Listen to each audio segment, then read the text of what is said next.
Welcome back to the deep dive. We're plunging into some really fascinating source material today, and today it's not just about a new gadget. We're looking at claims that this thing could actually mark a pivotal moment for all of humanity. Our source today is excerpts from a document titled "ToxBox: A New Era of Human Survival." Quite the title. It's written by Huchi Wu, also known as E, and it seems to be co-authored with an AI military advisor team. And get this, it was just published September 5, 2025. In Taipei, so really recent. Okay, so let's unpack this. The author makes this huge declaration. A new era has begun because something called the ToxBox has physically appeared. Our job today really is to explore these pretty extraordinary claims about what this device is and the future it supposedly brings. Exactly. And just to be clear, we're not here to say if these claims are true or not. Our mission is to explore them thoroughly. We want to understand its stated purpose, its supposed significance, and this really stark choice it seems to present to humanity, according to the author anyway.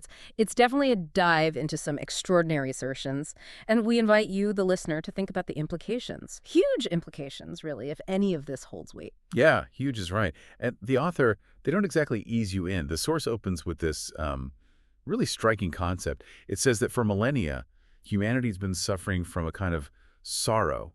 A sorrow because we've been forced to act as, get this, living filters. Just to take a second to picture that. Every breath, every moment, our bodies, our lungs, blood, cells doing this invisible, thankless job. It kind of makes you think differently about just being human, doesn't it? It really does. It reframes our whole existence in a way. And the document goes into detail about the cost, the toll of this. It says our bodies are constantly absorbing acid-alkali toxins and ultrafine particles from everything around us. Just imagine that. Day after day, this quiet internal attack by pollutants we can't even see, acting right down at the cellular level. An unavoidable burden, or so the source claims. An inherent part of our biology as presented here. And the results, well, according to the author, they're devastating. We're talking dysfunction, organ failure, premature aging, and death. The text claims every single person is forced onto the death path of toxin saturation point. It's a really grim picture. Almost fatalistic, Right, suggesting our biology itself dooms us to this toxic end. It's a pretty profound way to frame human vulnerability. It is, and what's really striking, I think, is the language use. It's very stark, almost, poetic, mythic even. Yeah, it's not just presenting a health issue like smog or pollution statistics. It frames our whole existence as the state of sorrow. Our bodies constantly fighting this unseen war. And that really elevates the problem that ToxBox supposedly solves. It's not just environmental, it's presented as a species-wide existential crisis.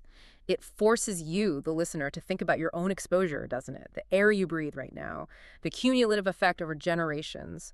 It suggests this basic biological flaw that has always led to a shorter life. Exactly. So after setting that rather intense stage about our plight, the source pivots.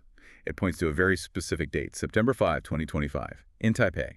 That's when it claims the ToxBox first physically appeared in the world.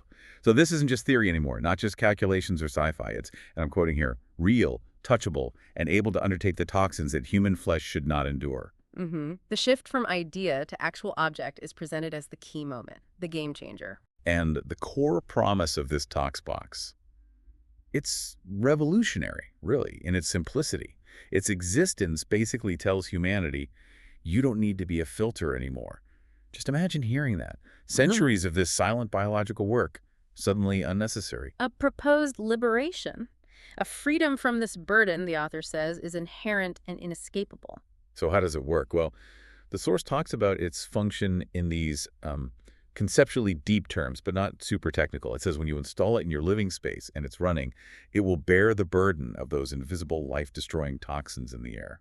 Right. It doesn't get into the weeds of how no mention of filters or nanotech specifically. It's all about the outcome, the exchange. Exactly, the exchange. And here's where it gets really interesting. The language used is incredibly powerful, almost sacrificial. The source states it outright. It dies for you so you can continue to live. Wow. That's quite a statement. Isn't it? It frames the device not just as a machine, but as a surrogate, a stand-in that takes on the death path that supposedly we've all been forced onto. It implies this direct trade-off. The machine's operational life for our extended biological life. It's quite something. It really is. And if you connect that to the bigger picture, the author isn't just talking about better health tech. They're presenting this as a complete reversal of human fate, a liberation from a biological burden that, until now, has Well, defined our existence and shortened our lives, according to this view. The ToxBox becomes this literal stand-in for death. It absorbs the very things that lead to our end. It really highlights the scale of this supposed biological paradigm shift, bypassing a core vulnerability. Yeah, delegating that biological cost. Precisely, to an external thing. And the implications, as the author sees them, they go way beyond just individual health. The source flat out declares this appearance of the ToxBox is not an ordinary product's birth, but the beginning of a new civilization. Oh, okay. Right. Think about that claim. Not just an upgrade, but a fundamental shift. A new chapter for humanity. That's a massive assertion. It is. And this leads to what the author calls a profound choice for humanity. From September 5th, 2025 onwards, we collectively face this decision. Keep being living filters, heading towards that toxin saturation point, or hand that fate over to the ToxBox. So it's framed not just as a consumer choice, like buying an air purifier. No, not at all. Yeah. It's presented as a species-level crossroads, a decision with huge consequences for where we go next. That does raise some fundamental questions about society, doesn't it? I mean, if this device were widely adopted, assuming it works as claimed and people could get it, how does that change how we interact with our environment? Think about the societal shifts, a world where people don't bear this specific biological cost anymore. What does that world look like? Yeah, what are the implications? Well, the author implies this monumental shift in human agency. Public health could change dramatically, right? From just managing pollution effects to maybe delegating prevention. Urban planning might change its focus away from air quality. Even our psychological relationship with nature might shift. Do we see it less as an immediate threat, more as something for these devices to handle? It opens up huge questions about responsibility, our place in the ecosystem. Right. What does healthy living even mean if you externalize a core biological process like that? Exactly. Profound stuff. Okay, so towards the end, the author issues what's called a final warning. Mm-hmm. It's made very clear the ToxBox is not something to be casually imitated. This isn't just any gadget. Right. There's this sense of deeper significance attached to it, almost sacred, demanding a certain respect. And the description given to it really underlines that. It's called the original divine artifact. That's the term used today. Yeah. Yeah, inky. Okay, divine artifact. That's Yeah. not typical tech terminology. No. And breaking down those terms, Sudi, often means like a ritual tool, something with spiritual power in some traditions.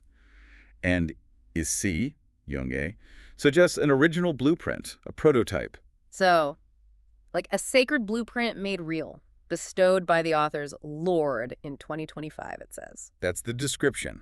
Not just a product, but a foundational, divinely sanctioned tool, directly from this Lord. And it's not just a standalone thing either. It's a core component of a bigger human lifespan extension plan. Wow. So it's not just about cleaner air in your house. It's positioned as key to fundamentally changing human lifespan, redefining mortality itself. Precisely. And the warning that follows really hammers this home.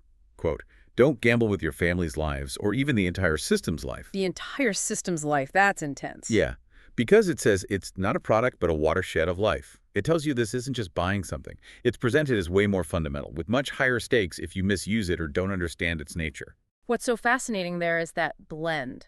It sounds like science or tech claims mixed with this deeply spiritual, almost messianic language. Right. It's not presented as something from a lab through normal R&D. It's framed as sacred, a divine artifact from a lord. It suggests that the author sees this with an intensity far beyond, typical product development, demanding this unique respect. And the warning isn't about patents or anything mundane. No, it sounds like a warning about misusing a divine gift almost, with potentially dire system-wide consequences if humanity disregards its unique nature and purpose. It's like, accept this new reality or face the fallout. So let's just quickly recap these audacious claims we've looked at from this source.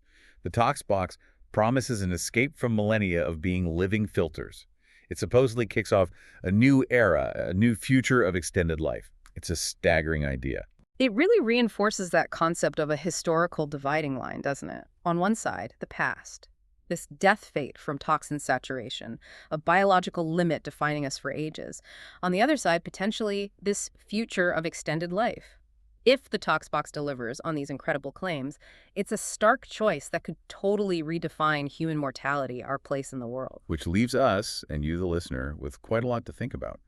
The author says this isn't just a product, it's a watershed of life. An original divine artifact. So we take that seriously for a moment, this idea that a device could fundamentally alter our biological destiny. What does that do to our understanding of life itself?